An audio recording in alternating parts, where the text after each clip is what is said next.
Tampa has one of the worst problems in the country when it comes to human trafficking. After making it a campaign promise and spending hundreds of thousands of tax dollars, there are still questions about whether Attorney General Pam Bondi is doing enough. Yeah, I-Team investigator Jared Holbrook spent months going through her cases. It's not about the messenger. Anytime you can talk about it in front of a camera, talk about it. It's not about getting your picture on a billboard. These billboards are going to be all over the state of Florida. It's not about getting your picture in the paper. It's about letting people know that when they want to have sex with a child, that's somebody's child.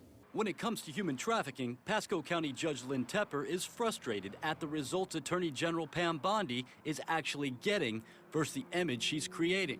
And I'll fight to put human trafficking monsters where they belong, behind bars. Do you feel the Attorney General's office is doing enough here? Not enough. She's not the only one. I'm very frustrated. I'm very frustrated. Kathy Arnold is a human trafficking survivor and advocate. Do you feel the Attorney General's office is prosecuting enough cases? No, I don't. No, I don't. Not from what she says. Florida ranks third in the country for the most human trafficking complaints to the national hotline.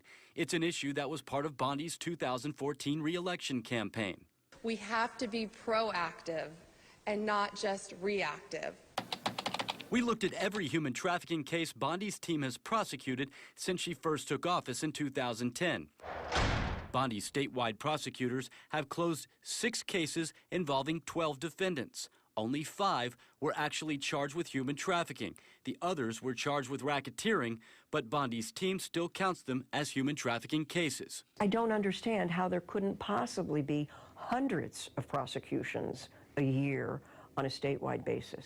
And when it comes to sentencing, 10 of the 12 defendants got 5 years or less. As for pending cases, Bondi's team has charged 67 defendants, but only half of them are actually charged under the human trafficking statute. I had no idea that so little was being done. With almost 6 years in office, Bondi has only charged 1 Hillsborough County man, and that was just a few months ago. That's astounding to me. I can't imagine. It's astounding. Again, I know survivors, a number of survivors. They all were trafficked in the Tampa Bay area. Bondi has spent nearly $500,000 on radio ads, billboards, and traveling around the state chairing the statewide Council on Human Trafficking. Have you tried reaching out to her about your concerns? Yes, repeatedly. We tried to sit down with Bondi and discuss her numbers. Her office ignored our repeated requests for an interview, so we caught up with her at a public event. What would you say if I told you that I talked to several survivors, advocates, even a judge in the county that you're standing in today, and they say your numbers aren't satisfactory and they need to be more? Well, they need to talk to the state attorney, they need to talk to the U.S. attorney, and my office. We all have the same jurisdiction regarding human trafficking cases. But you're in charge of your office, obviously, so what about your office? Right. Well, we prosecute the U.S. attorney and the state attorney. Nick Cox, my statewide prosecutor, we are doing everything we can to combat human trafficking. Statewide prosecutor Nick Cox tells us a human trafficking case has to be occurring in at least 2 counties in order for them to prosecute.